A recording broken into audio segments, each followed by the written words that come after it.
a la misma. Y que nuevamente reiterando un saludo cordial a todos y utilizando la misma hermenéutica de trabajo que hemos venido utilizando los días anteriores, vamos a desarrollar un primer bloque más o menos hasta horas 8:30 para poder dar un espacio para las preguntas y finalmente un segundo bloque hasta horas 9:15 para que también unos 15 minutos podamos tener la última ronda de preguntas. Nuevamente sean bienvenidos y bueno, vamos a continuar y proseguir entonces con el desarrollo de este curso intensivo que el día de hoy está concluyendo.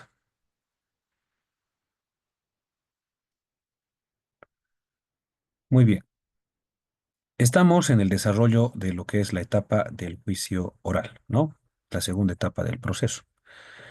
Bueno, por factores de amplio contenido que abarca justamente este curso intensivo, eh, vamos a llegar a lo que es tal vez al análisis de la etapa de recursos y el principal medio de impugnación, que es la apelación restringida. Sin embargo, con relación a la etapa de ejecución propiamente, lo había dicho, ¿no? De acuerdo a la concepción de la Ley 2298, las modificaciones de la Ley 1443 a la Ley de Ejecución Penal, justamente, como también la sentencia por avocación 001-2022 y la aplicación retrospectiva de la ley penal en contra de los condenados merece un análisis diferenciado, ¿no? Sin embargo, también y como nos habíamos comprometido, van a tener un material específico para que puedan revisar esto, como también un material vinculado a lo que es la nulidad de la imputación formal, ¿no? Que también puede servir de base para la nulidad de la acusación. Bueno, el día de ayer habíamos visto los principales principios que hacen a la etapa del juicio oral, que es la etapa más importante del proceso penal, ¿no? Y posteriormente a revisar justamente cuáles son los principales principios propios de esta etapa, como ser la oralidad, la inmediación y la contradicción, entre otros la continuidad, la igualdad de partes y, bueno, los que ya habíamos conocido que son de manera transversal en toda la sustanciación del proceso.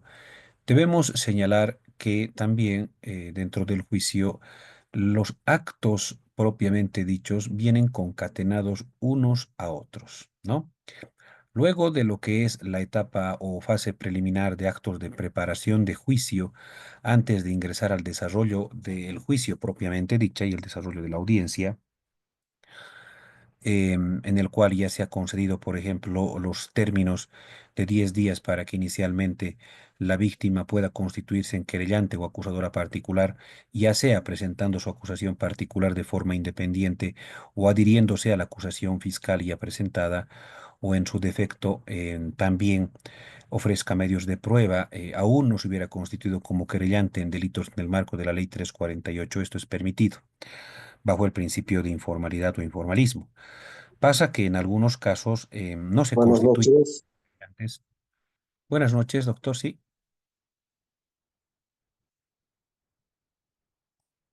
perdón, alguien creo que activó su micrófono y nos había interrumpido. No, doctor, simplemente estoy entrando recién y estoy saludando. Ay, ay, ay, perdón, doctor, perdón. Sí, muy Gracias. buenas noches, doctor. Gracias. Sí, vamos a dar, como les decía, el espacio para algunas preguntas, algunas dudas en dos momentos, porque es la última clase y bueno, amerita también, ¿no? A horas 8:30 y a horas 9:15. Y quienes también estén desde este momento deseando hacer alguna pregunta por el chat, ya lo puede ir realizando para que se vaya acumulando en el chat, ¿no? Y en su momento también, como lo hemos hecho todas las noches, vamos a ir dando respuesta a todas y cada una de las preguntas. Entonces les decía que en los delitos en el marco de la Ley 348 rige el principio de informalismo e informalidad. El artículo 86, numeral 4 de la Ley 348 hace prevalecer este principio. ¿Y en qué consiste principalmente este principio? Que hay algunas actuaciones eminentemente formales, como por ejemplo los actos de preparación de juicio, en los cuales los plazos son fatales e improrrogables. 10 días a la víctima para que se constituya como acusadora particular y ofrezca medios de prueba. Esto para delitos formales como ser delitos de corrupción, delitos de contenido patrimonial, como ser la estafa, por ejemplo, o delitos contra la fe pública, delitos contra el Estado, etcétera. van a ser rigurosamente controlados por la autoridad jurisdiccional. Pero en el marco de lo que establece la Ley 348, no se puede exigir esa rigurosidad en tanto y cuando no se afecte el derecho a la defensa. Y la respuesta es en el sentido de que aquí lo que prima en materia de violencia contra la mujer es la búsqueda de la verdad material, también establecido como principio en el marco del artículo 86 de la Ley 348. Es más, el artículo 97 de la Ley 348 hace referencia a que las pruebas pueden ser presentadas inclusive hasta antes de emitir la resolución correspondiente. Bajo esa prerrogativa, podemos señalar de que en un proceso penal, por ejemplo, la acusación fiscal es presentada conforme al 340 y se va a correr en traslado a la víctima para que lo presente en 10 días. Puede ser que se haya atrasado, ¿no? Qué sé yo, 1 o 2 semanas, y vencido el plazo ya ha habido el informe del secretario corriendo traslado al acusado, y luego de eso recién la víctima presenta prueba o presenta que va a ser acusadora particular o se adhiere a la acusación fiscal. Siempre y cuando el juicio no haya iniciado, porque todavía nos encontramos en actos de preparación de juicio, hay la forma de subsanar en la vía de la informalidad este proceso. ¿Cómo? Si únicamente aceptamos la presentación de prueba de forma extemporánea a la víctima, sin otorgarle el mismo derecho al imputado, ahí se vulneraría el derecho a la defensa. Entonces, conforme al protocolo de juzgamiento con perspectiva en derechos humanos y además las directrices que han sido establecidas para las autoridades jurisdiccionales en el marco de la perspectiva de juzgamiento con perspectiva de género, emanado por la Escuela de Juez del Estado, se ha coincidido en que la forma de evitar alguna transgresión al derecho del imputado o del acusado es que si se le va a permitir a la víctima presentar u ofrecer medios de prueba fuera del plazo que le franquea el artículo 340, parágrafo segundo, necesariamente debe otorgarse un mismo plazo al acusado luego de que la víctima haya presentado para que pueda rebatir y refutar esa prueba. Porque de lo contrario sí se estaría vulnerando el derecho a la defensa. Entonces, en algunos casos en los que las autoridades judiciales permitan a la víctima presentar prueba de forma extraordinaria fuera de los plazos que confiere el artículo 340 bajo este principio de informalidad o informalismo, en el marco de la ley 348, si están asumiendo la defensa del imputado, deben exigir que en similar plazo se les pueda conceder para que puedan refutar esa prueba de cargo ofrecida por parte de la víctima, ¿no? En ese sentido, tenemos que con eso sí se estuviera de alguna forma restituyendo esa aparente vulneración al derecho. Luego de ello, luego de que el acusado ofrece sus medios de prueba, quien también tiene no solamente el derecho a la igualdad de condiciones, sino principalmente el derecho a la defensa. Dentro de lo que establece el debido proceso y el derecho a la defensa, la Corte Interamericana de Derechos Humanos, en diferentes fallos, haciendo una interpretación del artículo 7.5 y 8.1 de la Convención Americana sobre Derechos Humanos como el Pacto Internacional sobre Derechos Civiles y Políticos, ha entendido de que dentro del derecho a la defensa, uno de los subprincipios que no pueden ser conculcados es el derecho a la prueba, es decir, a que no se le puede mermar al imputado la posibilidad por cuestiones eminentemente formales a que pueda presentar prueba para demostrar su inocencia o para asumir defensa. Y el Tribunal Constitucional Plurinacional ha llegado a entender ese entendimiento, valga la redundancia, que ya la Corte lo había establecido, porque sucede de que en muchos casos algunos abogados, mala fe, podríamos decirlo, o antiéticos o desleales, no ofrecían la prueba dentro del plazo de los 10 días, ¿no? Y les dejaban en indefensión a sus defendidos. Si es el mismo abogado el que pretende presentar prueba fuera de esos 10 días, obviamente aquí está asumiendo una conducta más que vulneratoria tal vez al procedimiento, más antiética, porque él sí sabía que tenía el plazo de 10 días y pese a eso está queriendo presentar prueba fuera del plazo de los 10 días. No obstante, esto va a ser considerado de forma excepcional justamente por ese derecho a la prueba, porque en algunos casos esta cuestión eminentemente formal hacía de que el día 11, por ejemplo, presentaba la defensa del acusado la prueba y la autoridad judicial le negaba y no consideraba directamente, desestimaba la presentación de la prueba. Y cuando estaba ya en el juicio, no sé, como no había presentado dentro del plazo la prueba y ya no se le permitía producir y directamente se emitía una sentencia, es decir, sin darle la posibilidad de conocer los elementos de prueba de descargo que puedan refutar la acusación. Entonces, la Constitución Política del Estado, en función a los criterios, perdón, el Tribunal Constitucional Plurinacional, en función a los criterios y establecidos por la Corte Interamericana de Derechos Humanos, ha coincidido en que debe darse la posibilidad de que ofrezcan prueba. Entonces, esa es una forma de producir prueba fuera, evidentemente, de los plazos de los 10 días de manera excepcional en la cual se pueda haber vulnerado el derecho a la defensa. Y posteriormente a la presentación y ofrecimiento de prueba de descargo, porque a veces no siempre es necesario presentar de forma física.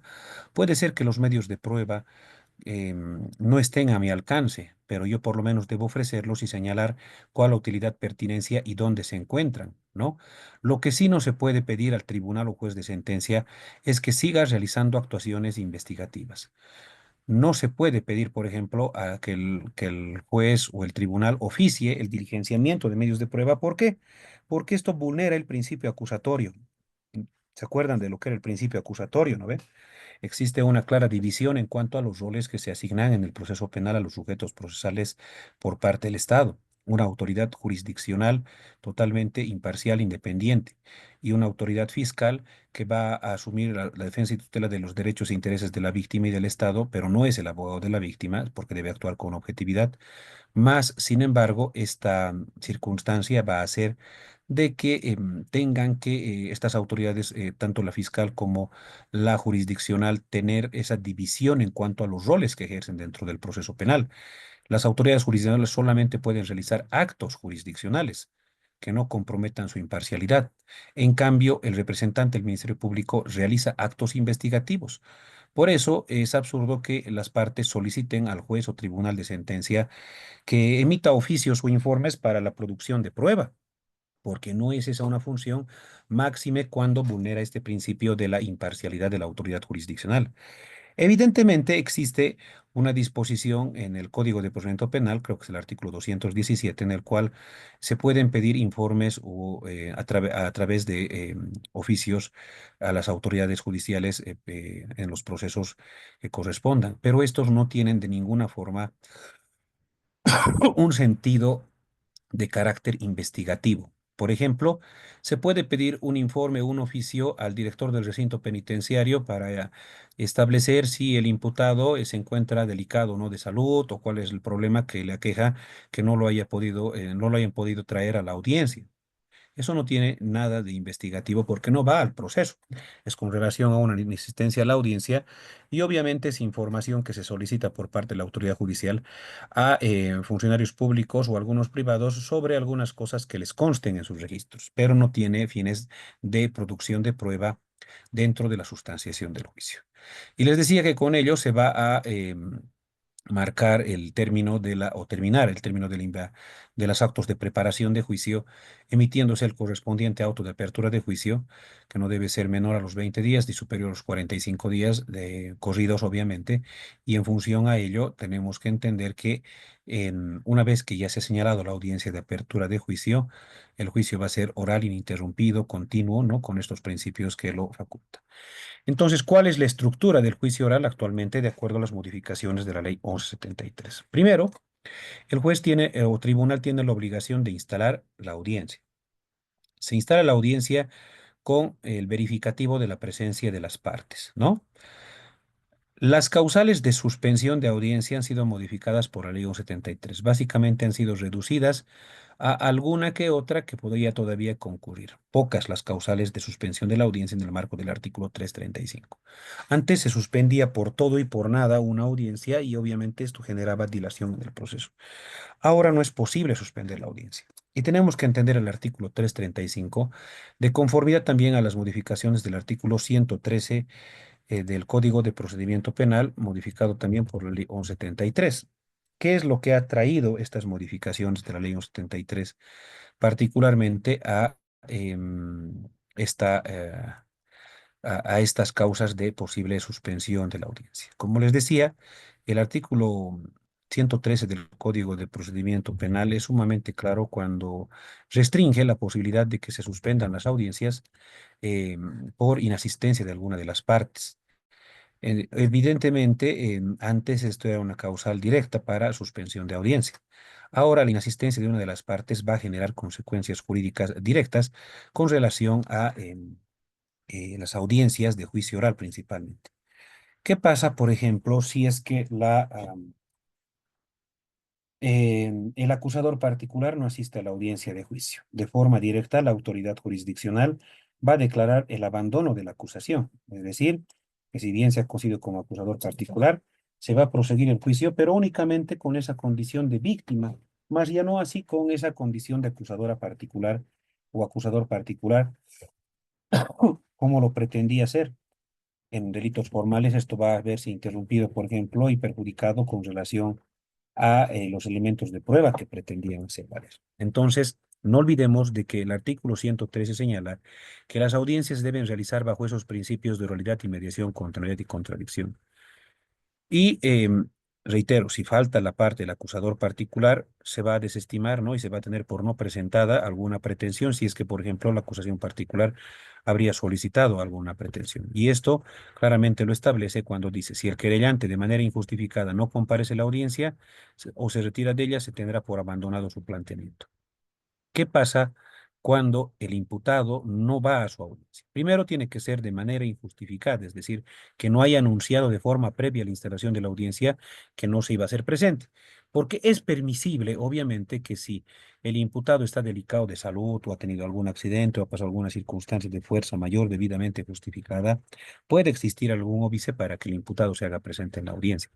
Pero si no hace esa presentación de forma previa a la instalación de la audiencia de que tiene alguna situación justificada justamente de su inasistencia a la audiencia, en este caso se va a considerar para que pueda acreditar justamente esta causal justificada de su incomparecencia a audiencia en un plazo de 24 a 48 horas.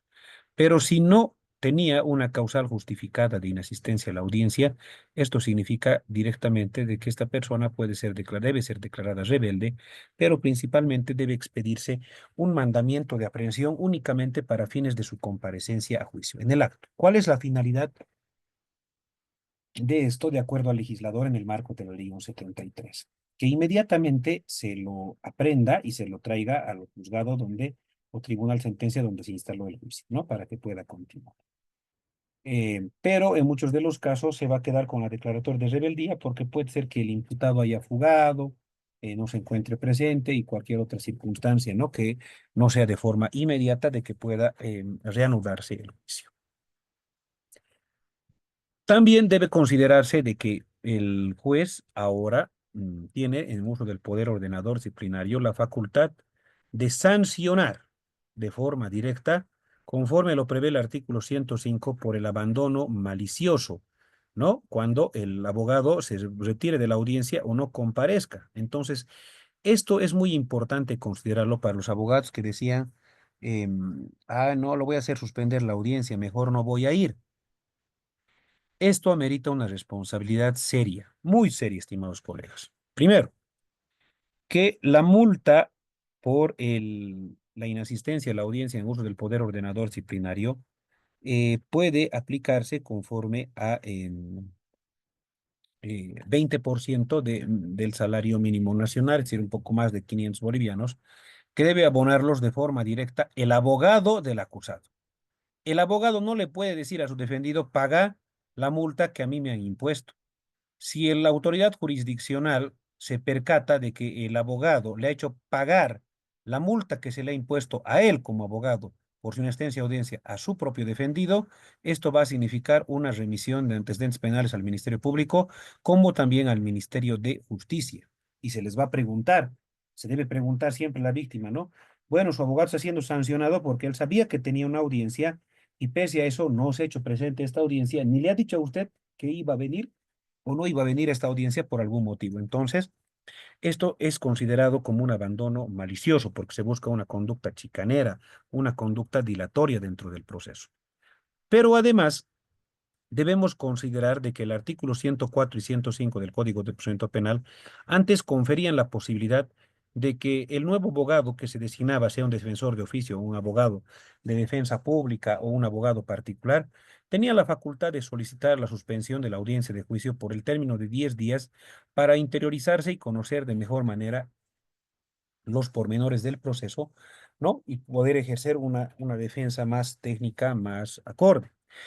Ahora, esta previsión, este permiso, esta autorización em, que se le daba de 10 días a la defensa como para que pueda preparar mejor su estrategia, ya no es aplicable conforme a las mismas modificaciones de la Ley 1173 con relación al artículo 339, ¿no? ¿Qué nos dice el artículo 339? Que es la facultad que se otorga a las autoridades jurisdiccionales como para que puedan ejercer el poder ordenador y disciplinario. Justamente este dispositivo normativo dice poder ordenador disciplinario. La jueza, el juez o el juez, el presidente del tribunal, en ejercicio de su poder ordenador disciplinario, deberá adoptar las providencias necesarias para mantener el orden y adecuado desarrollo de la audiencia. Desarrollo de la audiencia, ¿no? Entonces puede adoptar medidas en uso del poder ordenador disciplinario para que los abogados sí se hagan presentes y además para que también pueda continuarse, ¿no? Porque esto está dirigido para las partes, sus abogados, defensores, funcionarios, testigos, peritos o personas ajenas al proceso. Entonces, tratándose de abogados, de forma gradual se los va a amonestar desde el 20% del salario mínimo nacional. Y es decir, se puede llegar hasta el 100%, ¿no? Y, o también en su caso disponer el arresto de ese abogado por el término de 8 horas si su conducta ya es evidentemente grosera, reiterada, ¿no? Y se sale de los márgenes correspondientes. Todas estas sanciones que se van a imponer por parte de las autoridades judiciales deben ser debidamente motivadas y fundamentadas, ¿no? Del por qué se está estableciendo, conforme al reglamento del uso del poder ordenador disciplinario que ha sido adoptado y puesto en vigencia por parte del Tribunal Supremo de Justicia. Y acá es lo que les decía. Antes se daba la posibilidad de suspender el juicio por hasta 10 días para que el defensor de oficio pueda conocer, o el defensor, nuevo defensor, pueda conocer los antecedentes del proceso, los pormenores, ¿no? Y ejercer un derecho a la defensa amplio y restricto. Esta suspensión de audiencia hoy en día ya no es por el término de 10 días, sino en lo posible se debe evitar suspender la audiencia y máximo puede ser hasta 3 días. El numeral 5 del artículo 139 refiere. Perdón, el numeral 6. Ante la inasistencia del abogado defensor, convocar a un defensor de oficio o estatal.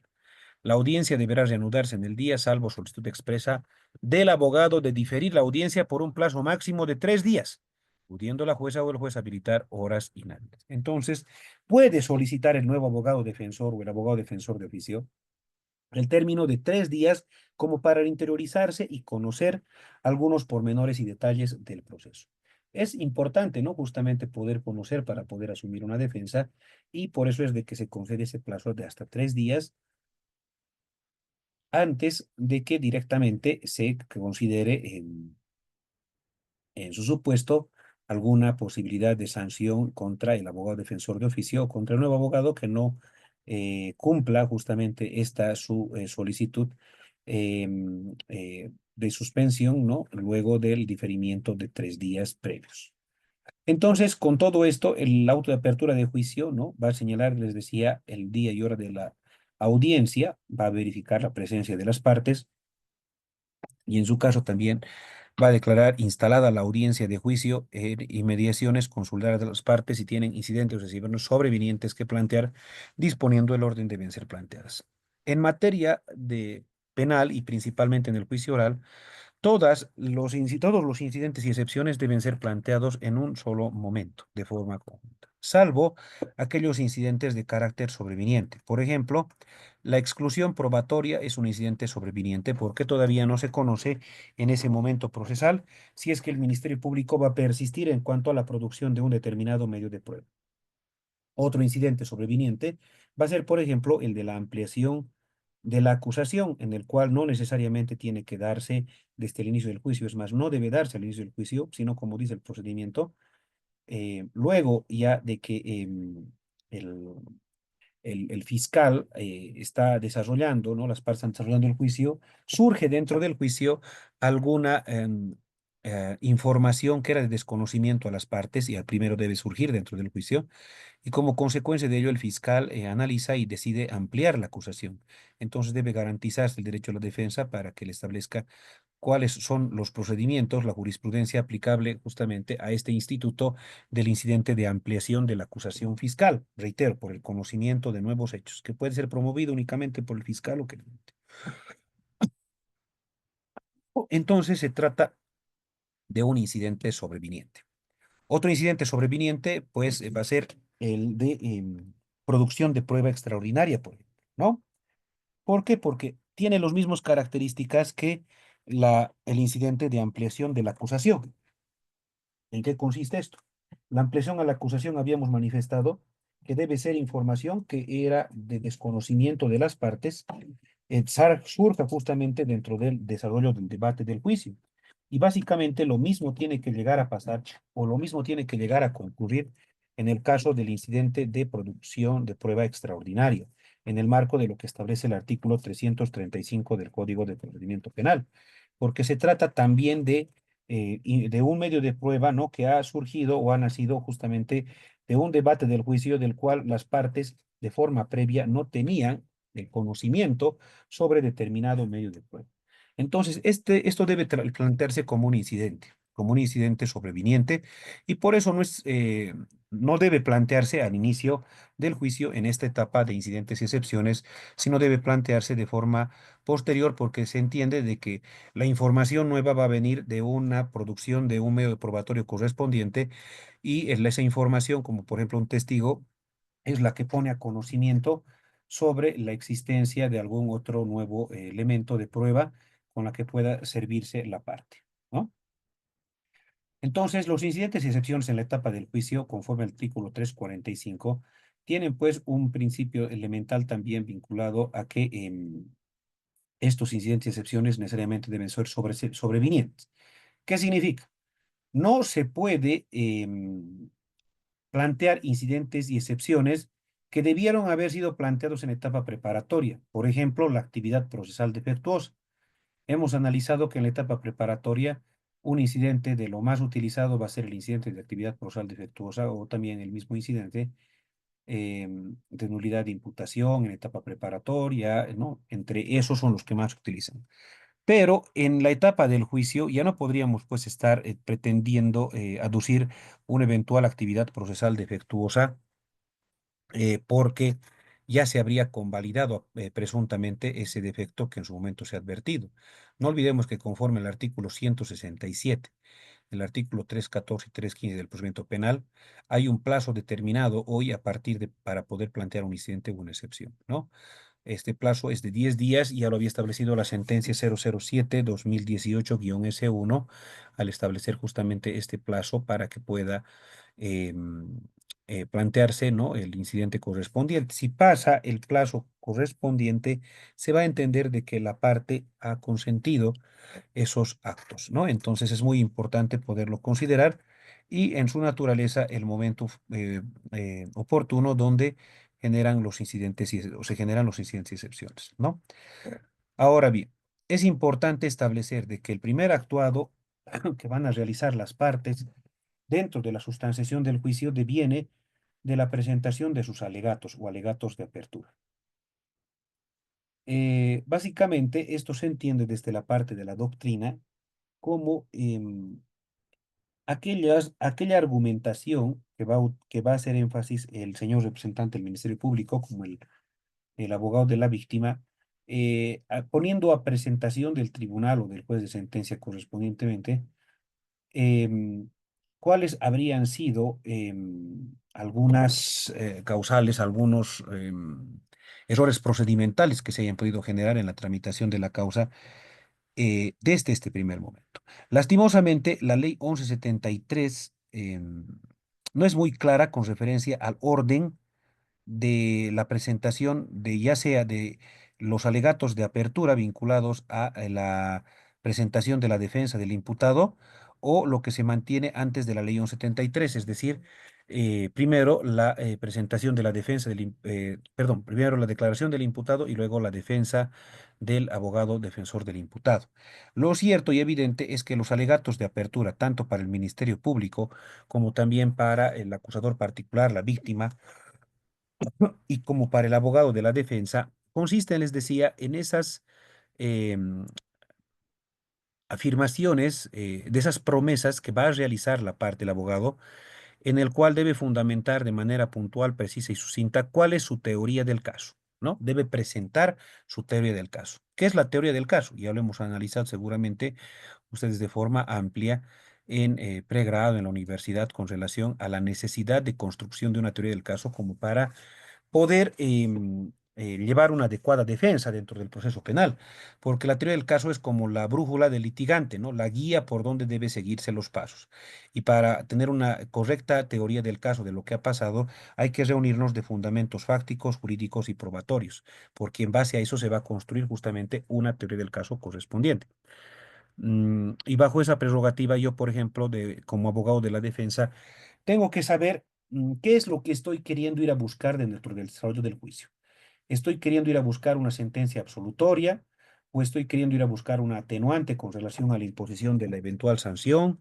Si estoy buscando una sentencia absolutoria, ¿qué tipo de sentencia absolutoria estoy buscando? Si estoy buscando determinar la inexistencia de un hecho de naturaleza antijurídica, por ejemplo, o si estoy buscando, por ejemplo, una sentencia absolutoria porque pueda generar duda el abogado del imputado, ¿no? Con relación justamente a la capacidad argumentativa que existe pueda generar dudas razonables para establecer de que no pudo existir el hecho y por tanto consiga una sentencia absolutoria. Entonces, la teoría del caso básicamente va a ser esa preparación previa y por eso es de que en los alegatos de apertura lo que debe hacer tanto el fiscal como la víctima de forma directa o a través de su abogado va a poner a conocimiento del representante del Ministerio Público cuáles son justamente estas promesas, cuáles son estas afirmaciones, estas deducciones, estas posiciones, ¿no? que se pretenden acreditar y probar ante una determinada autoridad judicial, ¿no? Entonces, lógicamente, eh, luego de que se haya dado inicio con los alegatos de apertura inicialmente por parte del representante del Ministerio Público, siempre va a ser ese el orden, ¿no? Representante del Ministerio Público, acusador particular, luego viene el acusado, el imputado, y luego viene la presentación de los alegatos del propio abogado de la defensa. Ahora, ¿por qué existe esta serie de desvariación y en algunos juzgados de sentencia, en algunos distritos, los jueces de sentencia, por ejemplo, vienen aplicando lo siguiente? Primero, escuchar la versión de la presentación de los alegatos por parte de la defensa y luego recién recibir la declaración del acusado. Esto no guarda logicidad y además estaría contrariando algunos dispositivos vinculados al derecho a la defensa que devanan de la jurisprudencia, ¿no? ¿Por qué? Porque el abogado de la defensa es justamente quien va a servir con su tecnicidad, con su tecnicismo, la persona, ¿no? Que eh, va a tener que conocer necesariamente cuál es la declaración, cuáles son los hechos, qué es lo que su defendido ha declarado para que pueda él asumir una correcta defensa. Porque puede pasar lo siguiente, ustedes pueden conversar con sus defendidos y les dicen se van a abstener de declarar, no van a decir nada. Y llegada la hora del momento de la audiencia de juicio, se le pregunta por parte del tribunal si va a declarar o se va a abstener, y él agarra y dice voy a declarar. Es decir, nunca se ha tenido esa coordinación, esa preparación previa entre el abogado y el acusado, y él se sorprende y dice voy a declarar. Entonces, miren que si declara en ese momento algo que hace variar, ¿no? Nuestra teoría del caso, nuestra estrategia, porque va a ser totalmente, pese a que no se puede utilizar la declaración del imputado en su propia contra, pero ya va a darle una noción al tribunal, al juzgado de sentencia, como para saber más o menos cuál es la pretensión que se tiene por parte de la defensa del imputado como de la víctima, etcétera, ¿no? Entonces, en este caso, es mejor, por logicidad, escuchar pues previamente lo que el acusado quiera decir en su favor, si es que ha decidido declarar, y en función a ello, recién presentar, ¿no? los alegatos de la defensa. Porque si vamos a presentar los alegatos de la defensa antes de la presentación de lo que es la declaración del acusado, podemos correr hasta en riesgos de contradicción. Por ejemplo, me explico, ¿no? Yo puede ser que dentro de la presentación de los alegatos iniciales he presentado una teoría del caso en la cual quiero demostrar de que el acusado ha realizado una acción en legítima defensa, ¿no? Pero para ello no estoy sirviéndome de lo que pueda decir el acusado propiamente dicho, o propiamente dicho, porque puede ser que, y mejor para ello le digo, absténete de declarar, que eso es lo mejor, ¿no? Yo quiero basarme de otros elementos testificales, documentales, etcétera. Pero llegada la hora del momento, el agarra y dice, no, voy a declarar y voy a decir solamente la verdad. Entonces, empieza a dar una serie de detalles en los cuales cambian, ¿no? De forma substancial la estructura, la noción, lo que se estaba queriendo tener al momento de presentar los alegatos de apertura. Y esta situación, pues, completamente, como quien dice, haría variar el libreto que como abogados hemos preparado. Es decir, como abogados defensores, presentamos unos alegatos orientados, por ejemplo, a demostrar una duda razonable, que no existen elementos de convicción como para demostrar la existencia del hecho o la participación del imputado, ¿no? O hemos ido a buscar, por ejemplo, una pena más favorable y agarra el imputado y empieza a comentar otros detalles que contrarían a nuestra posición. Entonces, por eso es importante considerar desde esa perspectiva que es mejor, es mucho mejor que previamente a la declaración del acusado, el acusado y también su abogado, ¿no? Puedan coordinar previamente de qué es lo que va a ocurrir en la situación del juicio, ¿no? Porque de entrada se le va a otorgar justamente esa posibilidad de ejercer el derecho a la defensa, ¿no? A través de la presencia de su abogado, ¿no? Entonces, en este caso vamos a tener claramente esta figura de que es mejor siempre solicitar al juez o al tribunal de sentencia que primero declare el acusado y si es que ustedes quedaron con sus defendidos, por ejemplo, de que él iba a declarar y otorgar detalles, no olvidemos de que luego de la declaración va a existir un interrogatorio, un contrainterrogatorio, van a regirse las mismas reglas de objeción contra las preguntas capciosas, impertinentes, sugestivas, ¿no? Pero en todo caso hay que ya tomar una previsión de este aspecto, ¿no? Bueno, es un ratito, por favor, vamos a tomar un break de unos 2 minutitos. Voy a ir al baño, un minutito que me estaba aguantando desde hace rato, pero previamente vamos bueno, previamente vamos a responder la primera pregunta y única pregunta que estaba en el panel a esta hora, ¿no? Buenas noches, doctor. Mi consulta, ¿cuál es la norma habilitante para presentar la prueba fuera de los 10 días que establece el artículo 340, el artículo 97 de la ley 348, el artículo 86, numeral 4 de la ley 348? Le había dicho de que esto va a regirse bajo el principio de informalidad o informalismo, ¿no?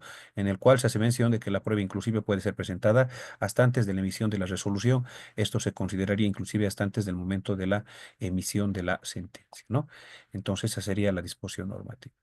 Bueno, decretamos un break, entonces ya tenemos solamente 4 minutos. Por favor, de 4 minutos continuamos.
Muy bien, continuamos entonces.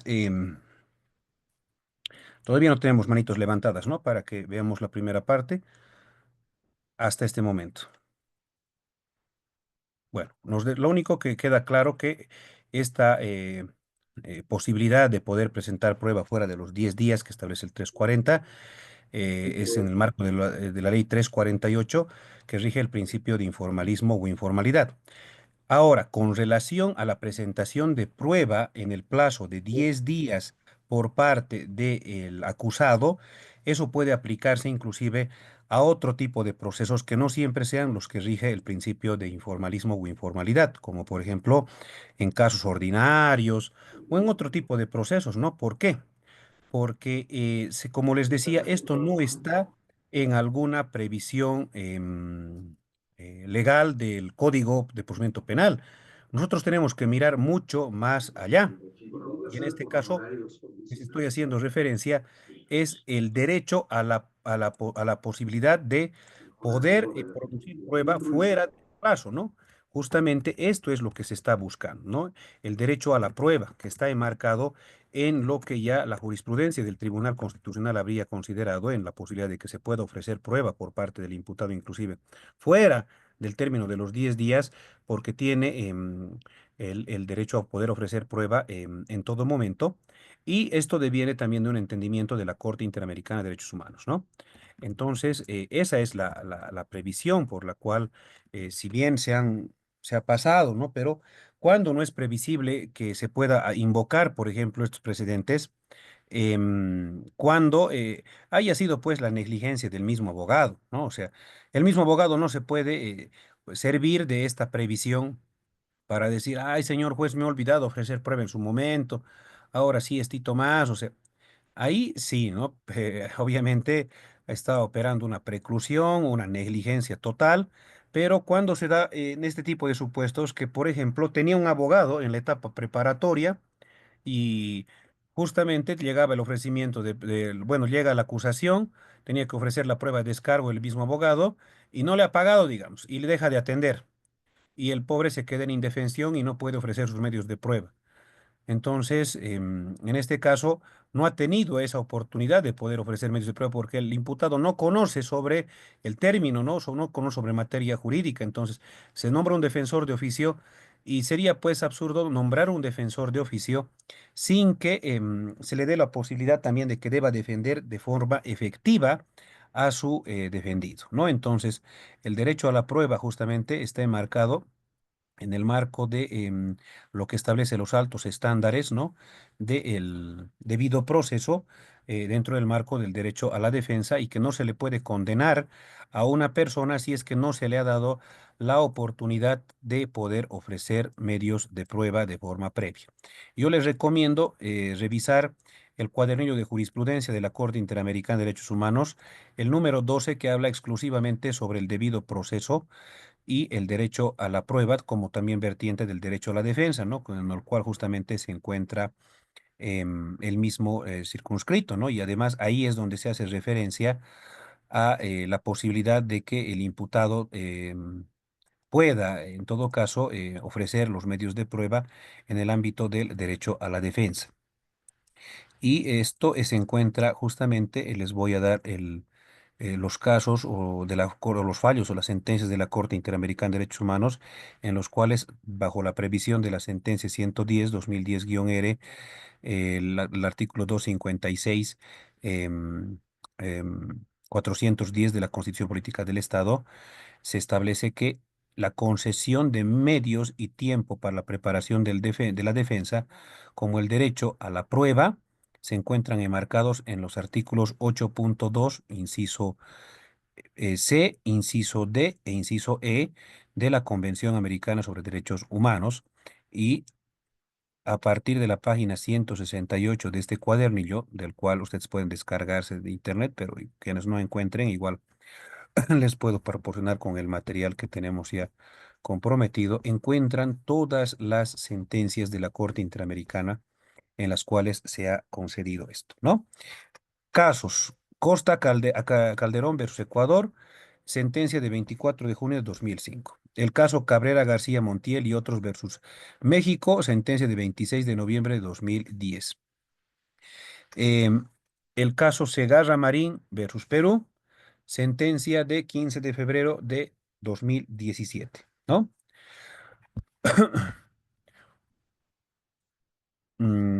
Después, a ver, sí, esos son los casos vinculados justamente a la oportunidad de la concesión de los medios, del tiempo suficiente de poder conocer la prueba de cargo y la oportunidad para que pueda presentar la prueba de descargo y pueda asumir defensa.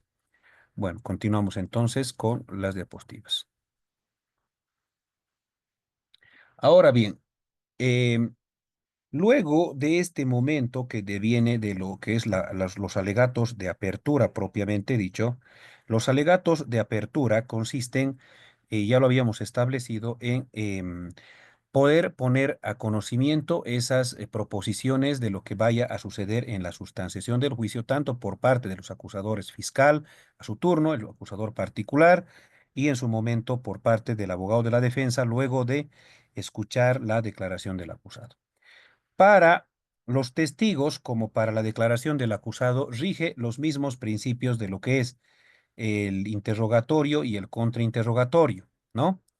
El acusado no está obligado a declarar, puede abstenerse de declarar y esto no va a significar ninguna presunción en su contra, ¿no? El hecho de que se abstenga no puede ser utilizado en su contra. Pero si es que declara, asume una obligación. ¿Cuál es la obligación que asume? El que em, sea sometido justamente a la posibilidad de ser interrogado y contrainterrogado por los sujetos procesales intervinientes en la causa, empezando el fiscal, luego el acusador particular o la víctima, luego el propio abogado de la defensa y luego el tribunal, ¿no?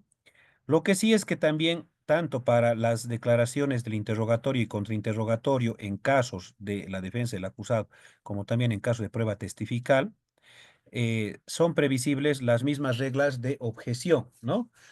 ¿Cuáles son estas reglas de objeción? Se pueden objetar justamente las preguntas por ser sugestivas, ser capciosas o ser impertinentes. Esas son las reglas de objeción. Entonces, si hay alguna pregunta en la cual ya se está sugiriendo la respuesta, por ejemplo, de lo que se pretende plantear, entonces de forma directa se puede plantear la objeción por ser sugestiva. No tiene que contener nunca una pregunta una posibilidad de respuesta.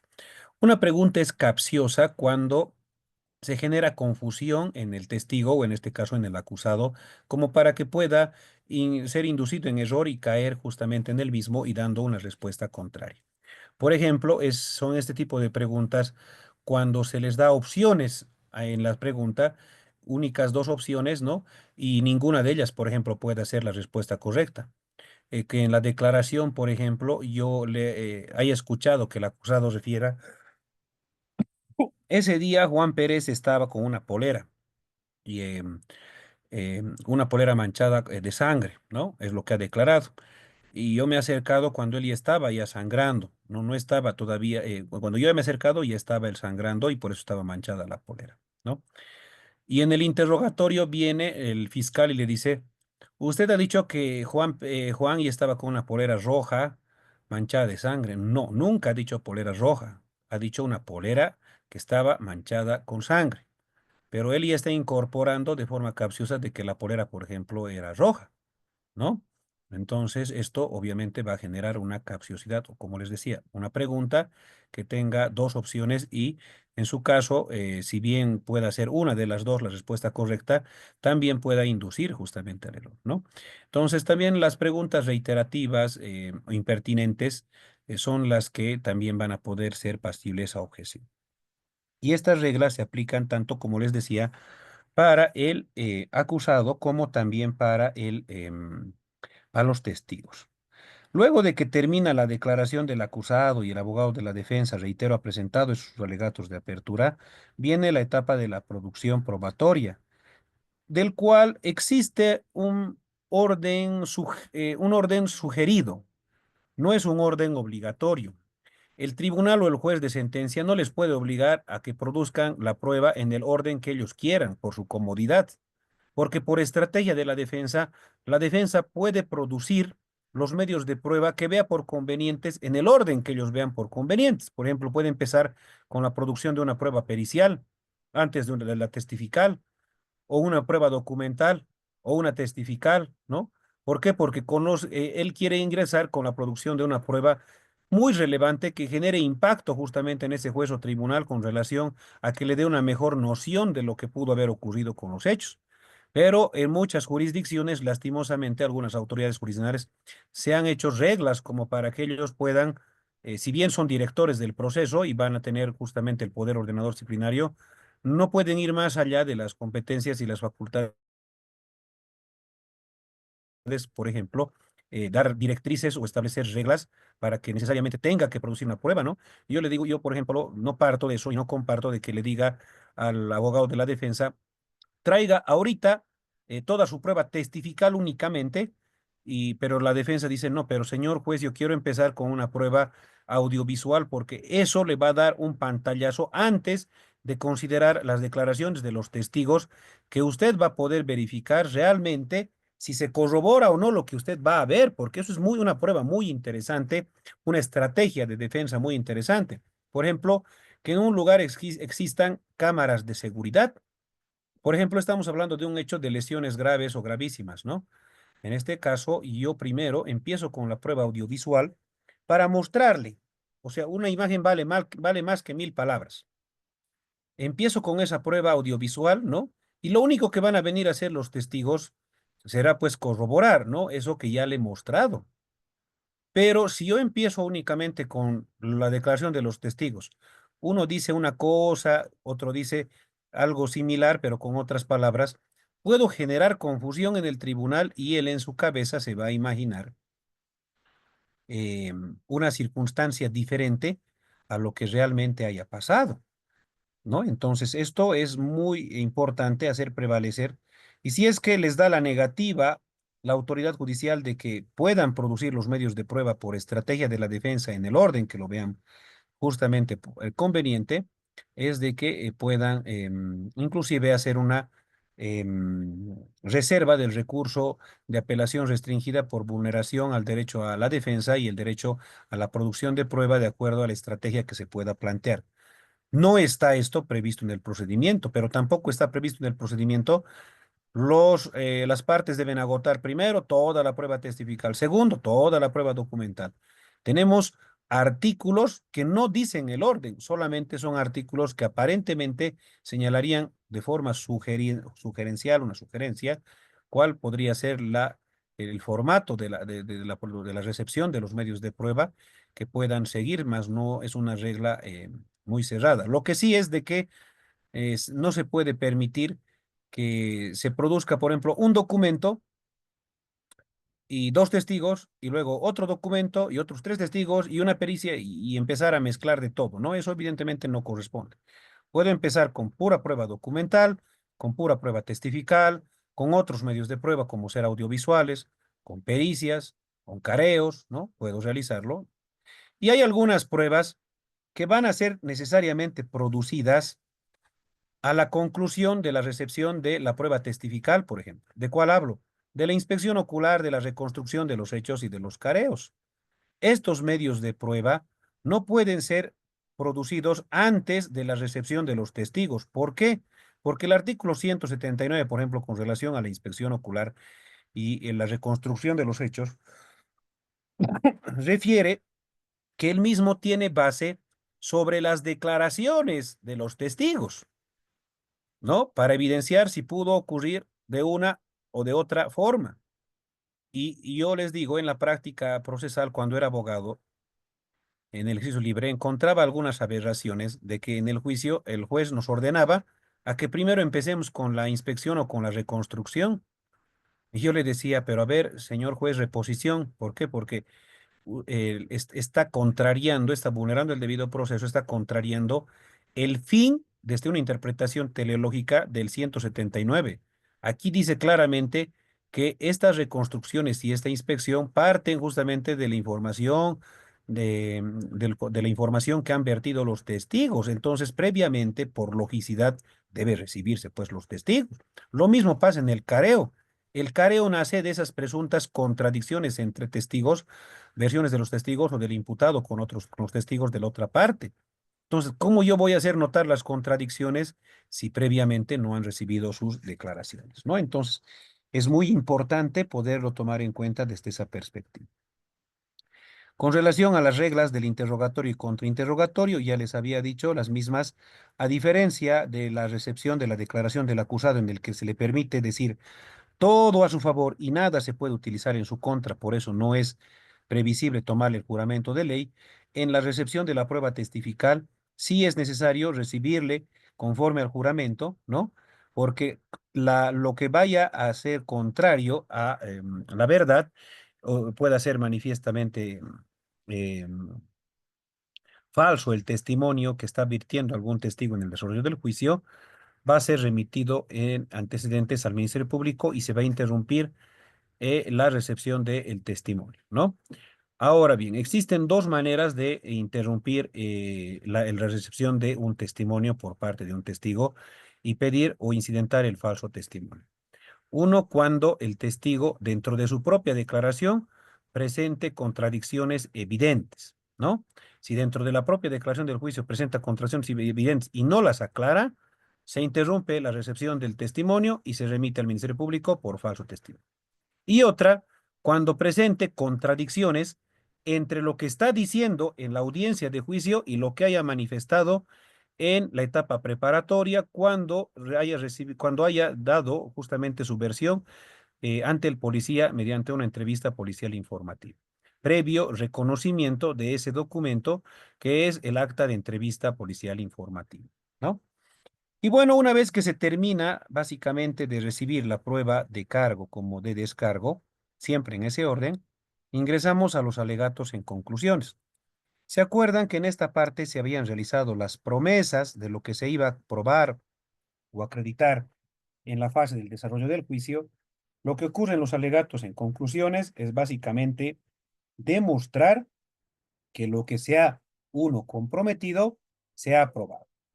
No es una, eh, ¿qué les podría decir? No es una nueva redacción, una nueva relación de todos los antecedentes que han sucedido en el juicio.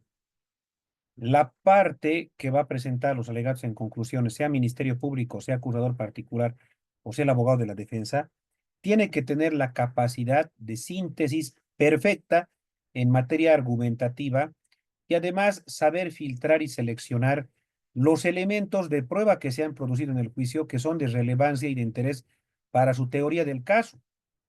No se puede dar lectura en los alegatos iniciales o de conclusión de ningún documento.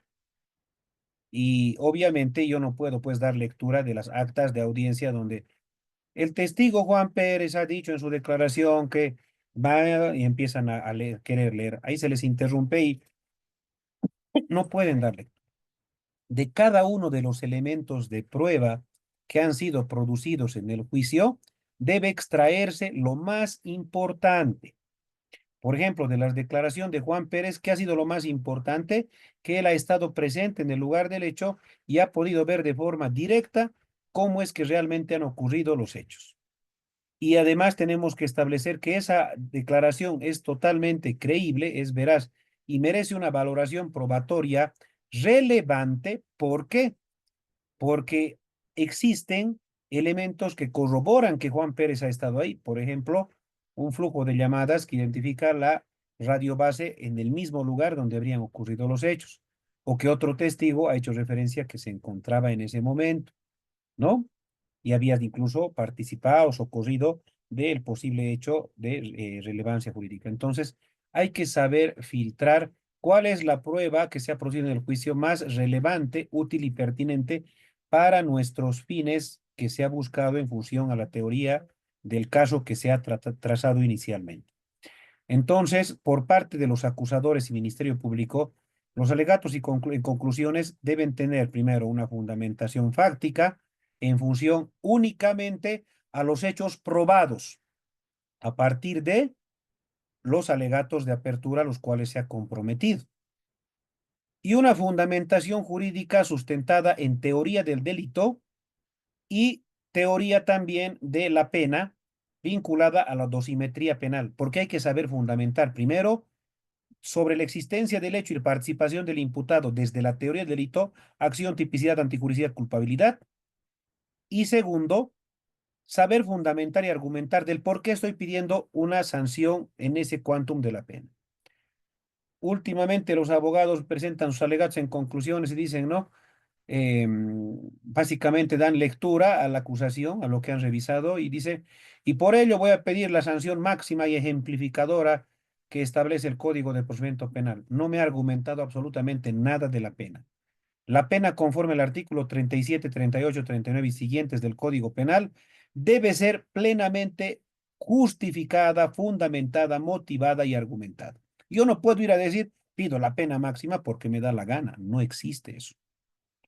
Tengo que necesariamente, uno, ser lógico con los argumentos que voy a vertir y además haber sustentado, por ejemplo, por la gravedad del hecho como acusador, de acuerdo a la modalidad del hecho.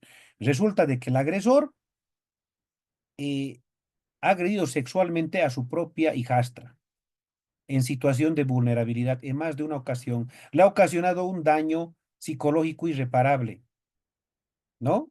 No ha, ha aprovechado los momentos en los que su madre dejaba a la víctima sola, a su hija, ¿no? Al cuidado justamente de esta persona en quien confiaba como para poder. Hay una gravedad en el hecho.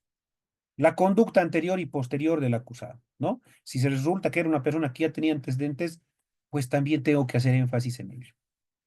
Todos los elementos del artículo 37 debo saber comprimirlos e identificar cuáles concurren, ya sea para establecer atenuantes generales o agravantes generales desde la perspectiva de los acusadores o desde la perspectiva del imputado, las atenuantes generales o especiales. Todo eso va en las conclusiones. Y esta capacidad argumentativa de síntesis tiene que ser con tal prolijidad de que tengo que realizarlo en un tiempo de 15 a 20 hasta 25 y 30 minutos en los casos complejos. No puedo excederme de ese tiempo. ¿Por qué? Porque luego de ese tiempo se ha perdido por completo la atención eh, del juez o el tribunal de sentencia, ¿no? Luego de que en ese orden fiscal, acusador particular, abogado de la defensa han presentado sus alegatos en conclusiones, se concede la palabra nuevamente a las mismas partes en ese orden para que hagan uso de la réplica y dúplica, que no es una nueva argumentación vinculada a los alegatos en conclusiones, sino únicamente alguna aclaración en base al principio de contradicción. Si el juez o tribunal de sentencia se percata de que está queriendo aumentar algo que no, que se le olvidó, por ejemplo, la otra parte, inmediatamente debe cortar. Eso no es réplica y dúplica. Debo identificar de forma precisa cuál es la contradicción que la otra parte ha pretendido hacer notar para que le diga, ¿no? La otra parte señala esto en su argumentación, pero sin embargo, señor, miembros del tribunal o juez o presidente, esto es lo que se ha intentado manifestar y que no generen confusión como lo ha hecho maliciosamente la otra parte. Esto. Perfecto. Así se tiene que fundamentar, así se tiene que establecer. Y debe ser un tiempo no mayor pues a 5 a 10 minutos la réplica y duplica cada una de las partes.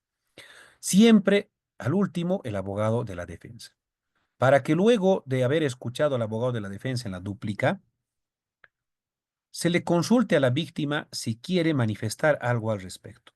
Ese es su derecho a la última palabra, en el que no es una nueva declaración. No olvidemos que la víctima generalmente es testigo de su propio hecho. Es el principal testigo o la principal testigo. Entonces, no se trata de recibir una nueva declaración, porque esto ya no es prueba, ya ha concluido la producción de prueba, no se puede considerar como elemento probatorio. Únicamente se debe considerar desde la perspectiva de qué es su criterio, su pensamiento, su entendimiento, su concepto o hasta su interpretación que pueda realizar la víctima con sus palabras de lo que ha visto y ha conocido durante la sustanciación de todo el juicio. Nada más. Lo mismo al imputado, no es una nueva declaración del acusado esta última palabra. Él tiene que dar su percepción de todo lo que ha podido venir viendo, ¿no? y dirá, he escuchado atentamente todo lo que han dicho las partes. Y no es evidente, señor presidente. Aquí tiene razón mi abogado. Mi abogado le ha presentado esta prueba, esta prueba, esta prueba, y con eso se demuestra de que no es cierto lo que dice el señor representante del Ministerio Público ni la víctima, como dicen que han ocurrido los hechos. Eso lo va a manifestar justamente en su derecho a la última palabra.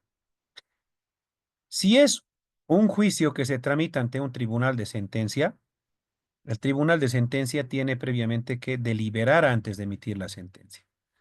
Pero si es un juicio que se tramita ante un juez de sentencia, es unipersonal, el juez de sentencia directamente va a ingresar a analizar las pruebas y va a emitir una sentencia en el acto, en la misma audiencia. Salvo se trate de un delito complejo y pueda ser diferida em, su lectura íntegra de la sentencia en el plazo de 3 días, ¿no? Ahora bien, conocido como son todos los componentes, las partes del juicio oral, vamos a centrarnos principalmente en algunas cuestiones que les vayan a servir seguramente a futuro, ¿no? Antes de pasar a ver algunos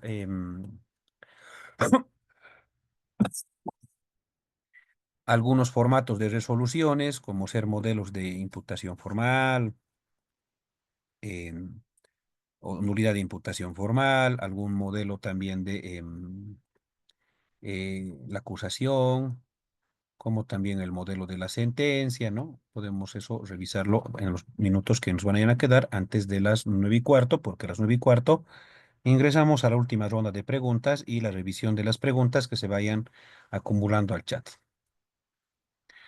Sobre el incidente sobreveniente en juicio, como habíamos dicho, es lo primero dentro de la sustanciación de la audiencia de juicio. Debe tomarse en cuenta lo que dice el Auto Supremo 980-2018 RRC de 7 de noviembre, nulidad, trascendencia. Responde a principios. No puede haber una nulidad, pero por el mero incumplimiento de la formalidad. Ahí es muy importante, señores abogados, tomen en cuenta. Puede ser que alguna formalidad el juez o tribunal se haya pasado. Por ejemplo, que el Ministerio Público ha presentado su acusación fiscal, ha presentado las pruebas y sin darle la posibilidad a la víctima de poder presentar sus medios de prueba y presentar su acusación particular, directamente le notifica al acusado para que presente sus pruebas de descargo. El acusado presenta sus pruebas de descargo, ¿ya? Y la víctima presenta su acusación particular y sus pruebas de cargo y le dice, señor juez, usted no me ha corrido en traslado previamente, conforme al artículo 340, antes de notificar al acusado, usted debía hacerlo. Entonces el juez, advertido de su error, obviamente ha cometido un error, en la vía de la corrección procesal lo puede hacer de forma directa o sin necesidad de invalidar. Ah, tienes razón, sí, es una formalidad y yo voy a poder subsanarlo de forma directa, corriendo en traslado esta nueva acusación y adhesión nuevamente al imputado por el término de 10 días para que pueda ofrecer medios de prueba de descargo contra esta acusación por parte de la víctima.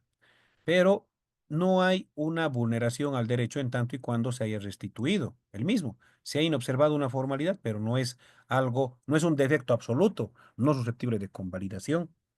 Entonces, hay muchas formalidades en el procedimiento, particularmente en etapa preparatoria, por ejemplo, referida a el acta de registro del lugar del hecho, a el acta de secuestro de evidencias. En materia de 1008, más todavía hay más formalidades, por ejemplo, en la requisa personal, en la requisa de vehículos. Ustedes revisen el procedimiento penal y verán que con relación a los delitos de narcotráfico es previsible inclusive algunas actuaciones investigativas realizarlas sin presencia del fiscal, ¿no? Y esto obviamente atenta el derecho a la defensa, el debido proceso, a la seguridad jurídica, porque se dice que en materia de sustancias controladas, ¿no? En el marco de la ley 1008 y delitos de narcotráfico, implantan a algunos policías prueba, o bueno, en este caso, sustancias controladas para hacer incriminar a algunas personas. Y si se puede demostrar esto, obviamente es un delito muy grave, ¿no? Que pueden cometer.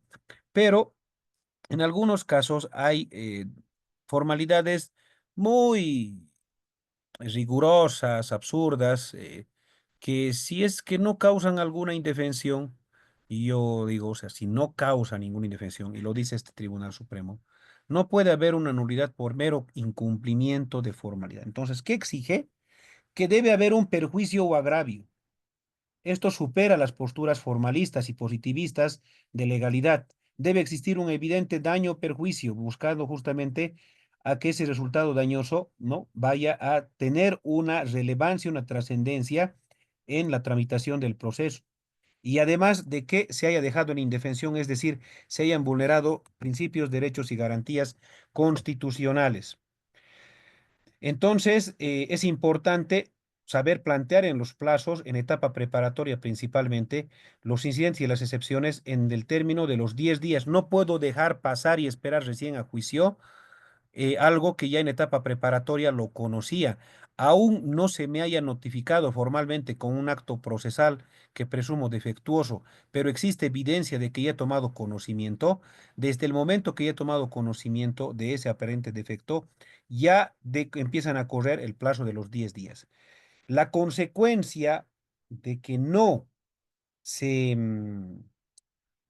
plantee la actividad procesal defectuosa en etapa preparatoria en ese plazo de los 10 días, va a generar la convalidación de ese defecto y va a aplicarse el principio de preclusión. Es decir, luego ya no lo voy a poder reclamar. Peor si es que voy a pretender en juicio recién excluir una prueba cuando sabía que el acto procesal defectuoso ya databa de la etapa preparatoria. Ahora bien, también es importante de que esto es aplicable el plazo de los 10 días para presentar el incidente de nulidad de acusación. No opera dentro del mismo plazo de la instalación de la audiencia conforme al 345. Si les notifican con la acusación a sus defendidos, desde ese momento corre el plazo de 10 días para que ofrezcan sus pruebas de descargo y también de conformidad a la sentencia 218-2021-S3, 10 días para que puedan plantear el incidente de nulidad de acusación ante el mismo juez o tribunal de manera escrita. Obviamente la resolución va a ser en audiencia, pero el plazo es de 10 días para considerar ese extremo. Todo esto ya lo hemos revisado y ustedes lo van a tener más a detalle, pero lo que quiero que un poquito consideren es que a partir de la perspectiva en derechos humanos y perspectiva de género, existen unas pequeñas particularidades con referencia al tratamiento de los sujetos procesales vulnerables o en cuestión como ser víctimas en casos de hechos de violencia sexual, mujeres, menores de edad, ¿no? Entre otros, ¿no? Entonces, es muy importante que lo puedan también leer y tomar en cuenta como algunas recomendaciones. También todo esto tiene referencia a lo que son los alegatos de apertura en la acusación. Esto lo hemos desarrollado, en qué consiste, qué es lo que se pretende. No consiste en leer, no consiste en ratificar, no consiste en repetir lo que ya haya manifestado el otro sujeto procesal y que todos los alegatos de apertura, tanto del Ministerio Público como también de la acusación particular, va a responder siempre a la formulación previa de una teoría del caso, que hemos dicho que es esa versión nuestra de lo que creemos que ha ocurrido en el proceso, es nuestra carta de navegación, nuestra brújula del litigante. Esa hipótesis que intentamos probar o desacreditar en juicio que se ha trabajado estratégicamente. Lo más importante para el abogado de la defensa es trabajar su teoría del caso. ¿Cómo trabajamos la teoría del caso desde el momento de que ya asumimos la defensa en etapa preparatoria en la fase de la investigación preliminar? La teoría del caso es definitiva recién desde el momento de la acusación, mientras tanto va a ir mutando. ¿Cómo se arma? Primero se hace un dibujo de ejecución del hecho en el que se puede aplicar la fórmula, por ejemplo, que nos decía Bedelman and Just, el análisis del FODA, ¿no? Como ustedes conocen qué es el FODA, análisis de fortalezas, oportunidades, debilidades y amenazas. Cuatro cuadritos. Imagínense como aquí, digamos, hay una división, ustedes ponen cuatro cuadritos, ¿no? Cuatro cuadritos. FODA, a cada uno le ponen una letra F, O, D y A, ¿no? Entonces le ponen en las fortalezas. ¿Qué le van a poner, por ejemplo, en las fortalezas? Todos aquellos elementos que sean a mi favor. Por ejemplo, si como imputado pretendo señalar de que no hay testigos, lo pongo, ¿no? Primero, nadie ha visto el hecho. Por ejemplo, como imputado en un hecho de lesiones graves, tenemos de que en los días de impedimento no son compatibles con relación a la posible agresión que se haya causado como consecuencia del hecho que él mismo ha denunciado en mi contra. Entonces pueden darse a otras circunstancias, fortalezas, oportunidades, aquellas cosas que yo en función a la proposición de diligencias pueda pedir como requerimientos y pueda favorecerme a futuro. Por eso son oportunidades. Debilidades, cosas que tiene en contra, ya las tiene la otra parte y esas son las que yo tengo que ir a atacar. Esas son mis debilidades. Amenazas, elementos de prueba que pueden ser utilizados, pueden ser descubiertos, obtenidos y ser utilizados más adelante en mi contra. Por ejemplo, declaraciones testificales, documentos, etcétera, y yo ya tengo que analizar. Entonces, en función a eso, ya digo más o menos qué tipo de estrategia voy a buscar. Voy a ir a buscar una sentencia absolutoria en el juicio, o voy a buscar, por ejemplo, una sentencia condenatoria como abogado de la defensa, pero únicamente vinculado a la imposición de una pena menor, o voy a buscar de que se haga la recalificación del tipo penal por el delito que realmente correspondía con la aplicación del principio de no vid curia, etcétera, ¿no? Entonces, las funciones de la teoría del caso van a ser dirigir esa investigación, planificar y direccionar y ejecutar la práctica de pruebas en el juicio, tener claro la importancia de cada prueba y eliminar la excesiva, la innecesaria, determinar la forma en la que se realizan los interrogatorios, contrainterrogatorios en el juicio, preparar los alegatos, orientar toda la actividad en la parte del juicio. Y es que nuestro sistema procesal penal se basa en este sistema acusatorio adversarial. Es acusatorio porque existe esa distribución de roles. El fiscal ejerce la potestad persecutoria, es el director funcional de la investigación. En cambio, el abogado defensor y la parte de la defensa se opone a esa prevención punitiva del fiscal y el juez es el que decide en base a la inmediación y en base al contacto directo con los medios de prueba y las partes. Pero además es adversarial porque la investigación y juzgamiento discurre bajo ese principio de contradicción entre el fiscal y defensor. Las partes entonces tienen la obligación de diseñar su teoría del caso y les decía de que esto ya no puede mutar una vez que se haya presentado la acusación. Por ejemplo, si en mis alegatos iniciales de apertura yo he señalado de que me voy a ir, por ejemplo, porque no ocurrió un delito de violación, sino fue estupro porque las relaciones sexuales habrían sido consentidas. Eso yo quiero demostrar en el juicio y lo propongo como alegatos de apertura. ¿Qué pasa si es que estamos en los alegatos de clausura y digo, he demostrado que el hecho no ha existido? Me he contradecido.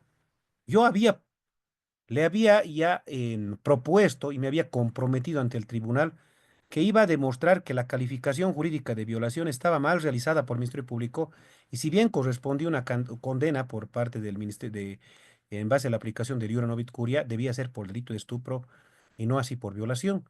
Y ya en la conclusión me estoy yendo a negar. Entonces es importante ser congruentes y coherentes en la sustanciación de todo el desarrollo del juicio.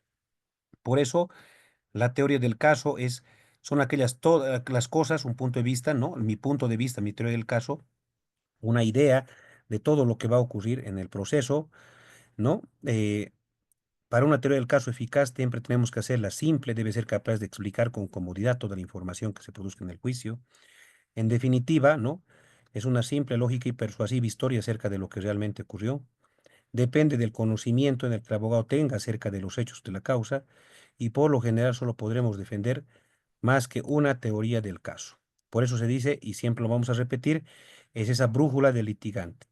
Su ese mapa sobre lo que se ha diseñado en el transcurso del proceso y tanto el planteamiento del fiscal o el abogado que habla sobre los hechos penalmente relevantes, los hechos probados como los hechos no probados, es muy importante utilizar esta técnica de lo que es el análisis FODA, fortalezas, oportunidades, debilidades y amenazas.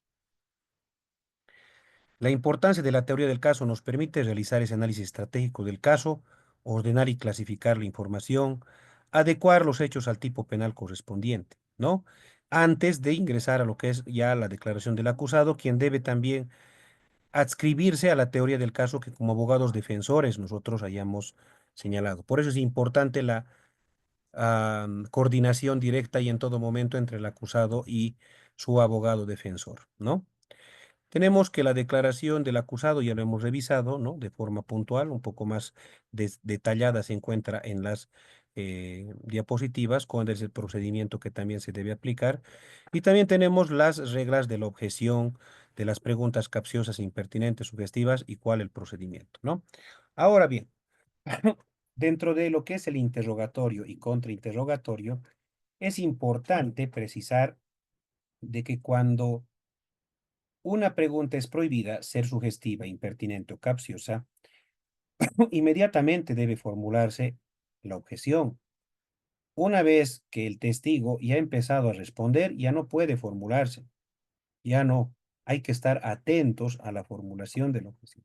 Por eso es importante también hasta preparar a los testigos. Con eso no digo de que deben incitarlos a mentir, sino que deben prepararlos con el ánimo de que les digan, escucha atentamente la pregunta que yo te haga y quiero que cuando yo te haga una pregunta, tú respondas de forma directa y rápida.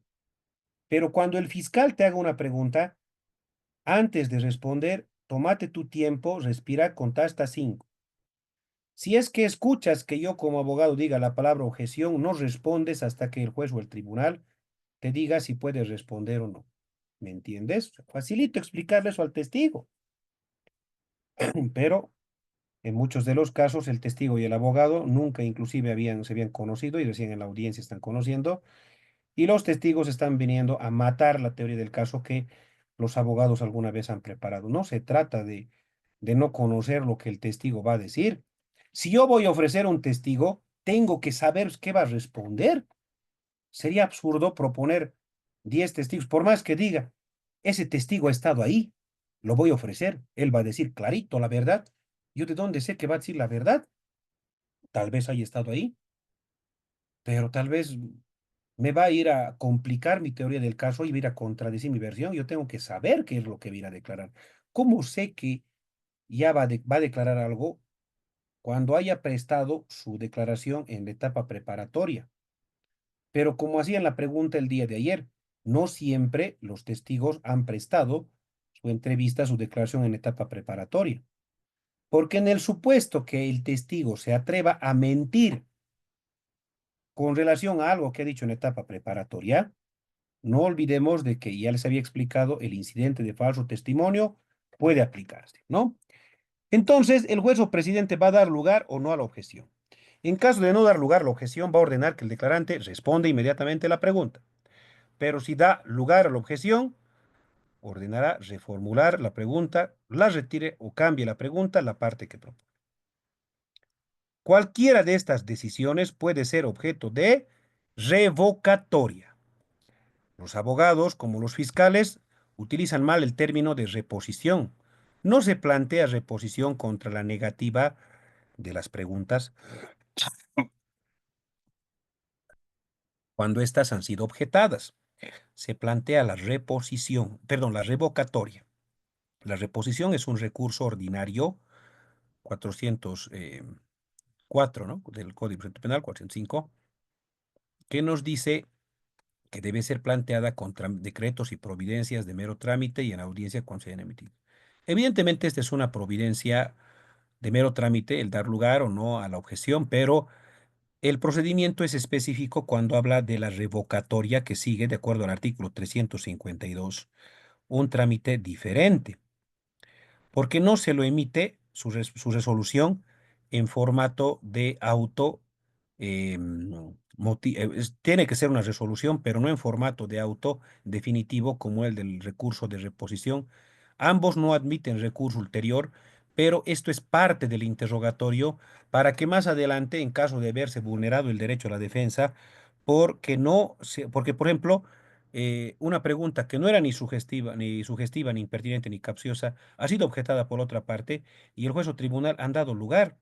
Y yo he presentado mi revocatoria y le he dicho que está en un error, que esta pregunta debe realizarse, es permitida, y que esto va a ayudar a la averiguación de la verdad, conforme al 180 de la Constitución, pero que pese a ello, no he dado lugar, entonces me da la posibilidad para que yo pueda plantear el recurso de apelación restringida por vulneración a derechos y garantías constitucionales, ¿no? También ya les había dicho de que las causas de suspensión de audiencia son específicas en el marco del 335 y 113 del Código de Procedimiento Penal. El principio de continuidad también hace referencia al Auto Supremo 931-2016 RC. ¿Qué pasa cuando son tres los jueces técnicos, como en todos los tribunales de sentencia, pero se inician tres jueces técnicos y uno renuncia, por ejemplo, al cargo, o es excluido el tercer juez porque esté mal de salud, por ejemplo? ¿Qué pasa con el juicio? Se interrumpe. La jurisprudencia dice que solamente puede ser suspendida esa causal por una única vez, y si para la siguiente sigue subsistiendo la misma causal, con dos jueces técnicos se puede seguir el juicio hasta su conclusión. Seguramente la pregunta, ¿pero qué pasa si es que uno está a favor y otro está en contra? Es decir, que uno quiere condenar y el otro absolver. La jurisprudencia es sabia, ya también eso lo ha definido. En caso de criterios dispares, cuando son dos jueces técnicos en un tribunal que han quedado, en caso de que uno quiera condenar y otro absolver, siempre va a regir ¿cuál? La presunción de inocencia y el principio de favorabilidad. Esto no significa de que no se esté dando lugar al criterio que el otro juez ha emitido en contra del imputado. Por eso su voto debe estar fundamentado y razonado del por qué él ha preferido en su momento emitir una sentencia condenatoria, pero que al final de cuentas, entre uno y uno, la sentencia más favorable al imputado va a ser la que se aplique, es decir, la absolutoria, ¿no? Tomen muy en cuenta lo que establece el 339 del Procedimiento Penal con relación al poder ordenador disciplinario, porque las medidas disciplinarias que se pueden imponer inclusive a los abogados, reitero, son hasta con remisión de antecedentes al Ministerio de Justicia. Y en el Ministerio de Justicia constantemente, antes era una vez por mes que nos notificaban con dos resoluciones sancionatorias. Ahora nos ponen a conocimiento de que cada semana el Ministerio de Justicia está sancionando al menos a una veintena de abogados porque justamente han faltado el respeto al tribunal o han incumplido esto vinculado a las reglas del poder ordenador y disciplinario, ¿no? Bueno, las pruebas que ustedes ya les hemos revisado, es importante también tomar conciencia de que existen importantes diferencias entre los conceptos de indicios, evidencias y prueba.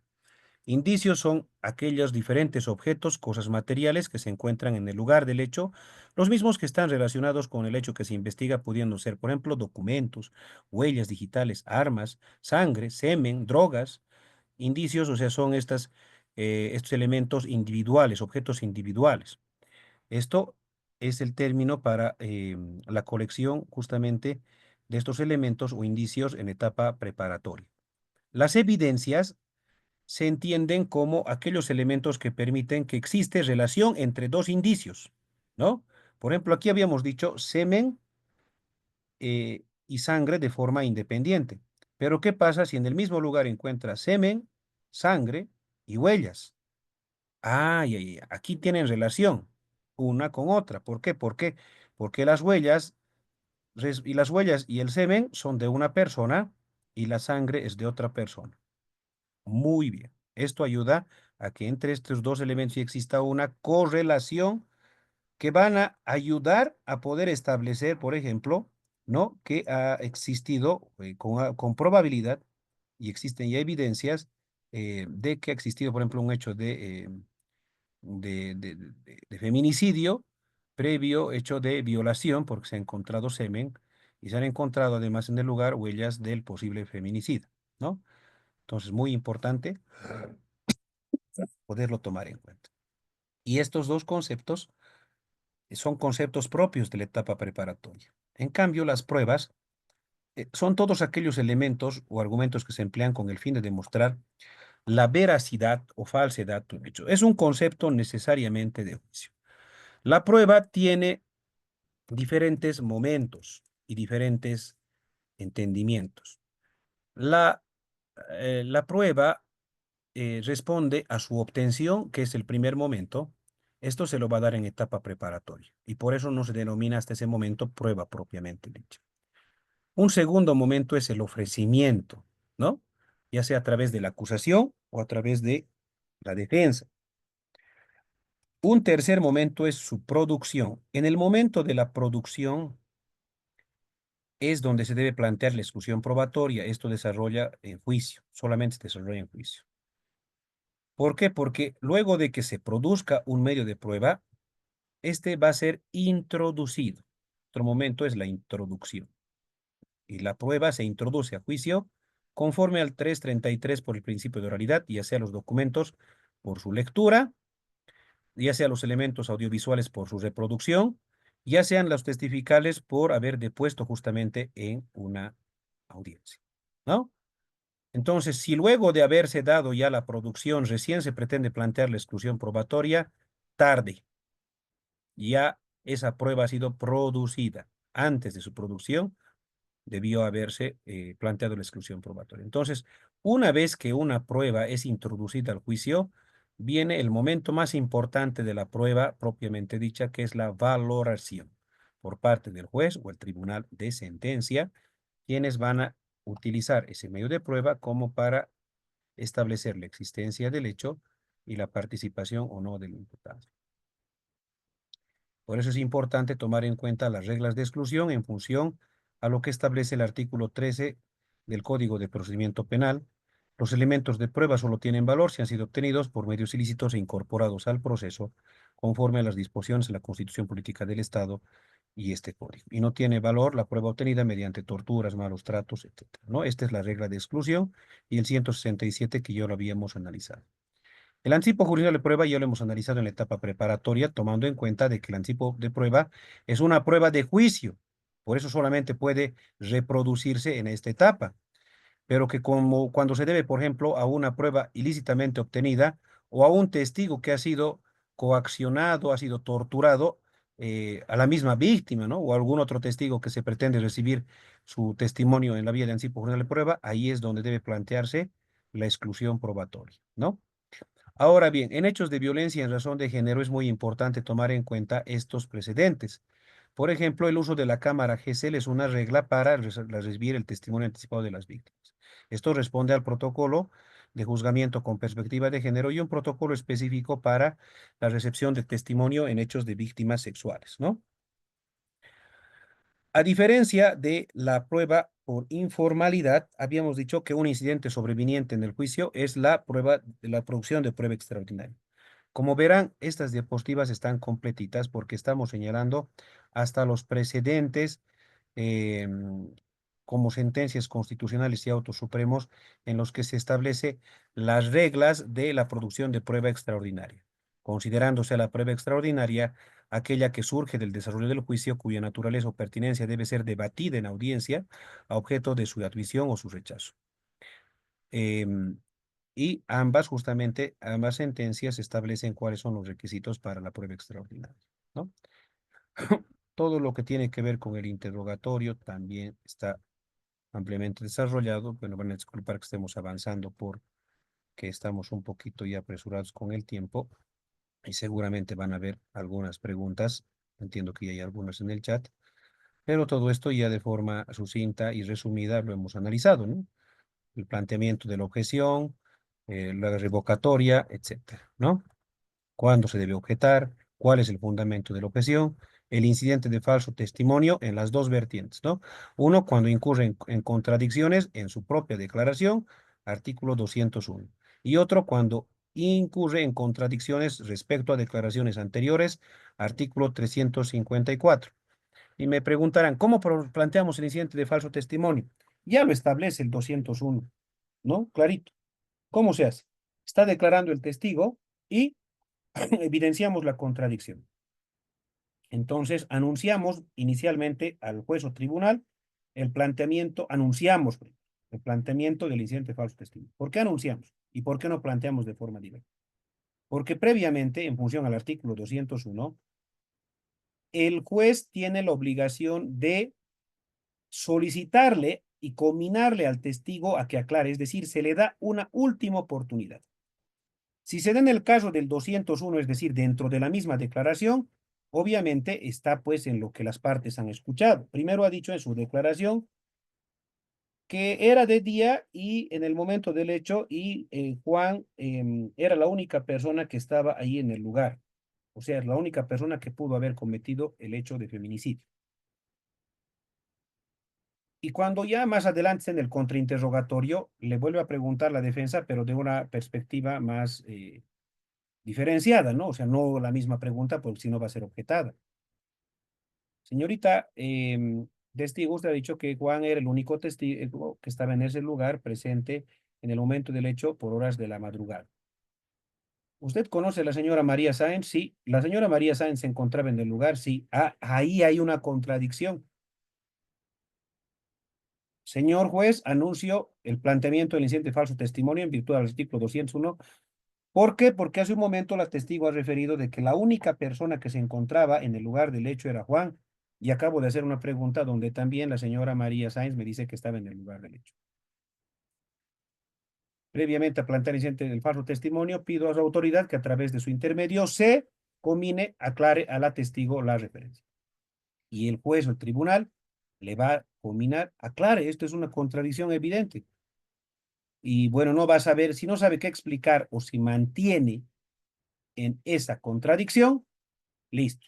Tiene la palabra nuevamente abogado, es la respuesta. Perfecto, planteo el incidente de falso testimonio. Se ha mantenido en esa su contradicción, por lo cual, de conformidad al artículo 201, voy a pedir la remisión de antecedentes al Ministerio Público y la inmediata suspensión del presente interrogatorio, el cual no puede ser valorado porque ha sido interrumpido por falso testimonio. Ese es el planteamiento de la primera vertiente. De la segunda vertiente es cuando se le ha declarado el testigo en etapa preparatoria. No olvidemos de que esas pruebas, esas actas de entrevistas policiales informativas, no tienen valor probatorio alguno para el juicio conforme al 333, pero sí sirven para hacer notar estas contradicciones. Por eso es que previamente, solo para el incidente de falso testimonio, se debe dar lectura, dice, a esa declaración anterior para hacerle notar la contradicción con relación a la declaración que está dando ahora. El mismo ejemplo ponemos que el 201, pero decimos que, por ejemplo, en la primera entrevista que dio ante el investigador, dijo que únicamente se encontraba en el lugar de los hechos el señor Juan. Y ahora en el juicio dice que no solamente estaba Juan, sino también estaba María. Hay la contradicción y yo le pido que aclare en función a este 354 del documento penal. En consecuencia, la única diferencia es que se va a ordenar dar lectura, se le va a igual combinar para que aclare, pero si se persiste esas contradicciones, se va a remitir antecedentes al Ministerio Público, ¿no?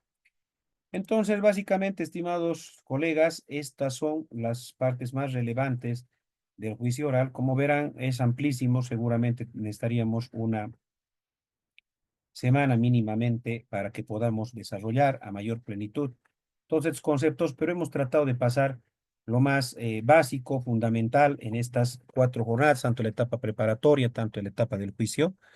Y bueno, con relación a la etapa de recursos, una vez que se emite la sentencia, ¿no? Una vez que se emite la sentencia, se em, confiere y aparece bueno, se apertura el término de los recursos, sea sentencia condenatoria o absolutoria. Todas las partes o sujetos procesales tienen derecho a apelar dentro del proceso, siempre y cuando sean eh, debidamente reconocidos dentro de la sustanciación del proceso, ¿no? La apelación restringida es el medio de impugnación contra la sentencia, ya sea condenatoria o absolutoria, ¿no? El artículo 407 dice: el recurso de apelación restringida será interpuesto por inobservancia o errónea aplicación de la ley.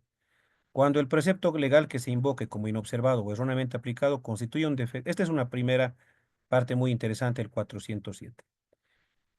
Existen dos posibilidades de plantear el recurso de apelación restringida. Una, cuando se haya tratado de defectos absolutos no susceptibles de convalidación conforme al artículo 169. En ese caso, no necesariamente tenemos que invocar alguna de las causales del defecto de sentencia del artículo 370 del Código de Procedimiento Penal. Porque cuando hablamos de defectos absolutos no susceptibles de convalidación, ya sean procedimentales o limitaciones al debido proceso, al derecho a la defensa, etcétera, únicamente debemos denunciar este agravio y fundamentarlo para establecer cómo es primero, identificar cuál es el agravio que se ha sufrido, cuál es el derecho a la garantía jurisdiccional que se viene afectando, cuál ha sido la forma de interpretación o aplicación por parte del juez, cuál ha sido la correcta aplicación que debía realizarse de esa disposición normativa y cuál es la aplicación que se pretende para que sea evidentemente a futuro corregido este vicio. En los demás casos, la apelación restringida necesariamente debe responder a una de las causales del artículo 370 del Código de Procedimiento Penal. Ahora bien, la apelación restringida evidentemente es un trámite formal que se rige a plazos. Una vez notificado con la sentencia, las partes tienen el plazo de 15 días como para presentar el recurso de apelación restringida.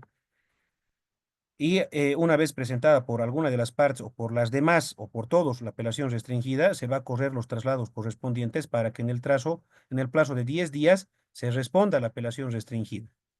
Una vez que se responda a la apelación restringida o se adhieran algunas partes al recurso de apelación restringida, se va a informar esto y se van a remitir las actuaciones ante el Tribunal Departamental de Justicia, ante la sala penal correspondiente de turno, para que inmediatamente en el plazo de 10 días posteriores, ¿no? Se remitan las actuaciones correspondientes y en teoría tendría que emitirse resolución 10 días después del sorteo.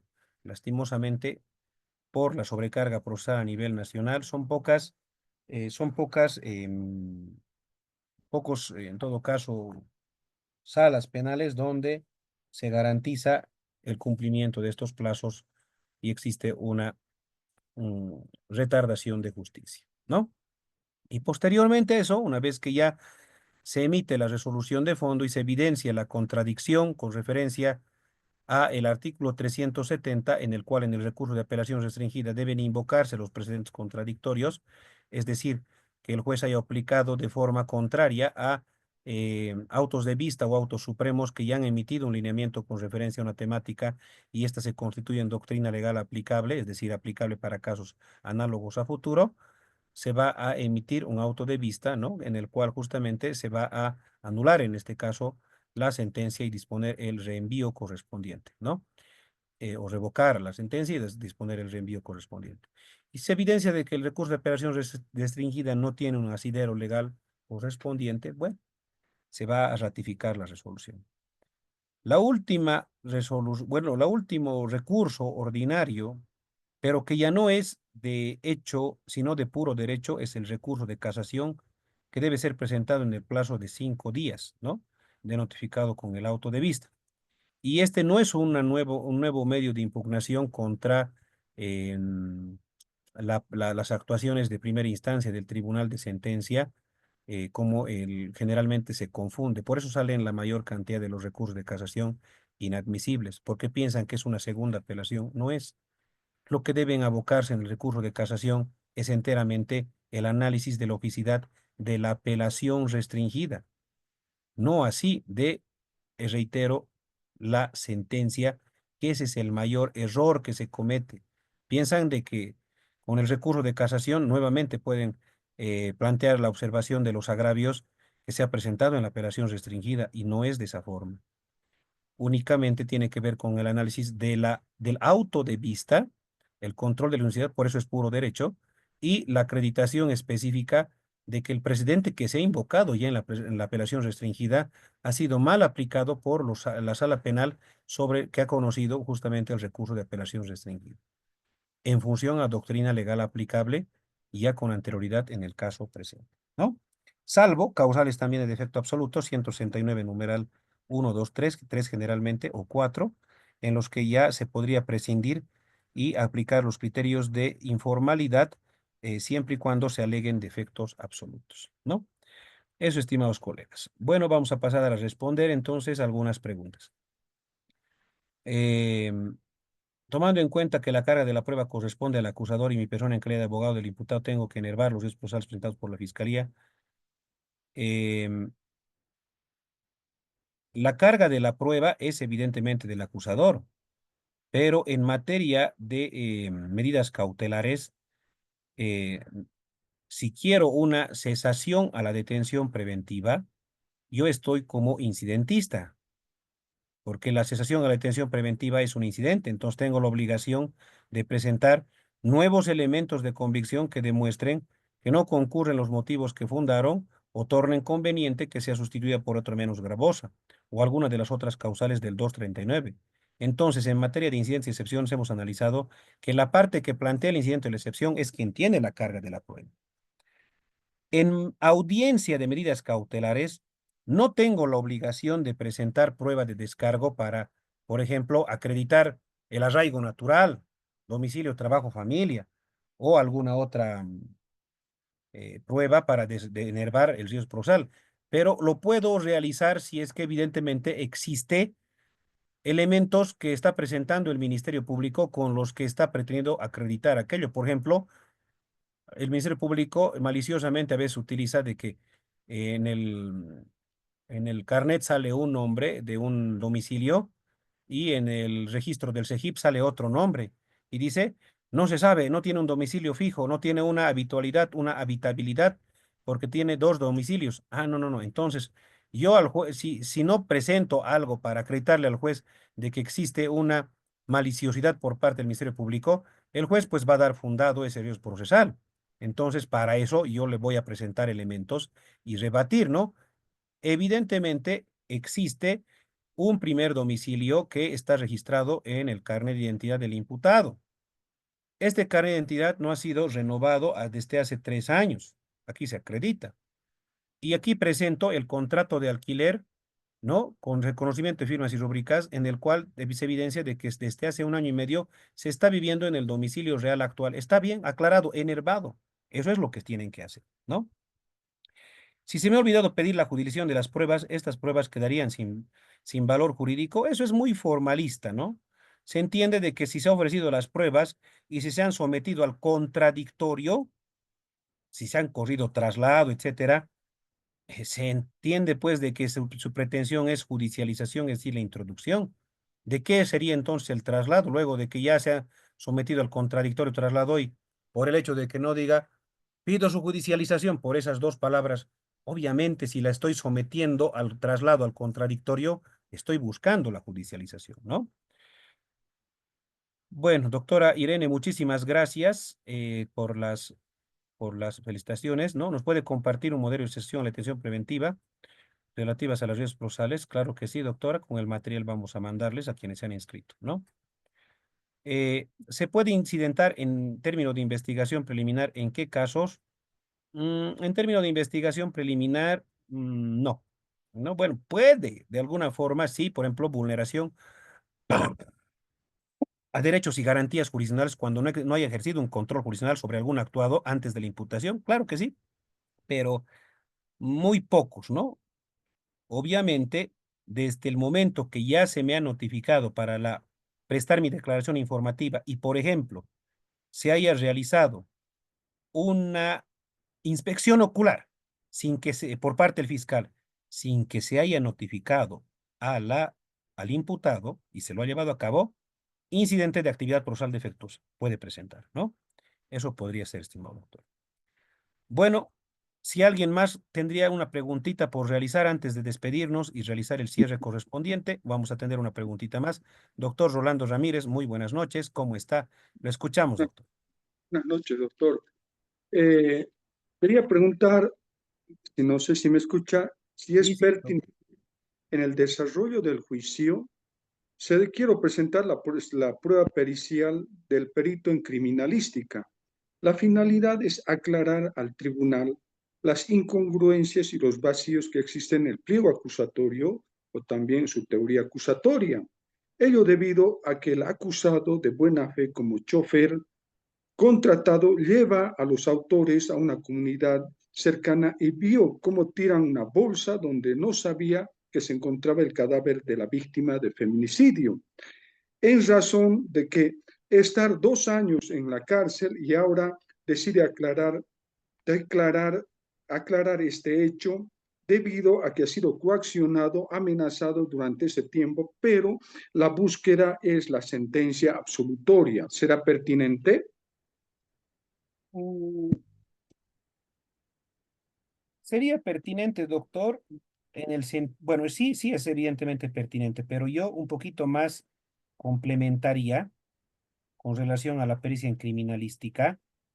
No olvidemos que la criminalística es un amplio espacio de ciencias que comprimen justamente a esta, que es diferente a la criminología. La criminalística tiene, entiendo, hasta 12 subespecialidades. Entonces, ¿qué subespecialidad de la criminalística en este caso pretende de alguna forma coadyuvar a su versión de los hechos? Yo me animaría a decirle tal vez eh, bueno, hoy hay, por ejemplo, una nueva pericia que me parece muy interesante. Se llama en criminalística justamente, reconstrucción del hecho en 3D. Justamente la perito a nivel nacional que realiza este tipo de estudios es la magíster Ivonne Zárate, ¿no? No sé si la conoce, pero ella y creo que otros 2 o 3 peritos más hacen en función solamente a los elementos que se han colectado, una reproducción, como si fuese una reconstrucción de los hechos, desde la óptica de la criminalística, es decir, científicamente acreditado, ya sea por el levantamiento de cadáver, la pericia justamente o las declaraciones testificales, el protocolo de autopsia médico legal forense, de eso es lo que se trata y le podría ayudar mucho en eso, estimado doctor. Pero si lo hace únicamente con el ánimo de que tal vez pretendo de alguna forma establecer de que mi posición como de lo que pudo haber ocurrido en los hechos sería esta, eh, mucho fin y pertinencia objetivo de carácter científico no daría esa precisión, pero si lo hace un poquito más allá, como lo digo, complementando para establecer cómo desde la criminalística en su vertiente de reconstrucción del hecho, 3D se llama la pericia, ¿no? Se puede acreditar es científicamente cómo ha ocurrido el hecho, ¿no? Y cuáles justamente han podido ser los móviles y cómo además el imputado, en este caso, no podría haber realizado el hecho por su cuenta, ya sea por lo que usted dice, le botaron a la víctima en una bolsa, en un saco, en un lugar, etcétera. E inclusive en la pericia esta que le digo, hasta hacen una reproducción de cuál es la fuerza del imputado, de cómo pudo haberle botado, de que necesariamente tuvieron que haber sido más de 2 personas de acuerdo a la posición del cuerpo. Es muy interesante que lo pueda desarrollar tal vez desde esa perspectiva. ¿Cuál la finalidad? Generar duda en el tribunal para que evidentemente no, bueno, se acredite desde la perspectiva científica de la criminalística que el hecho no pudo ocurrir al menos en la forma que pretende la acusación fiscal. Eso les recomendaría tal vez, doctor. Gracias, doctor. No de Gracias. nada. Bueno, yo les agradezco a todos, estimados participantes, pues será hasta otro encuentro. Yo agradezco a CENEFCO siempre por estas invitaciones que se nos realiza. Entiendo que pronto vamos a estar ya con otro curso más detallado, vinculado de medidas cautelares específicamente. Seguramente ya les van a poner a conocimiento y bueno, vamos a estar con todo ello. En cuanto al material, como les dije, el mismo ya el día de mañana va a ser, eh, se le va a pasar al encargado justamente de CENEFCO para que a quienes se han inscrito ya les vaya pasando uno por uno bajo el registro correspondiente. Muchas gracias y será pues hasta otro encuentro. Buenas noches. Muy buenas noches, doctor. Muy buenas noches a todos los participantes también. Muchas gracias. Agradecer la participación de todos y sobre todo la ponencia del magíster Cristian Arancibia, que todavía presente. Esperamos contar con usted para futuras clases. Recordar a los participantes únicamente de que cualquier duda que tengan todavía sobre material, otras clases, nuestra dirección en caso de los certificados, otros temas al respecto, por favor enviar por escrito al grupo de inscritos de WhatsApp, donde se les responderá a todas sus dudas. Muchas gracias, gracias por su presencia y que tengan muy buena noche.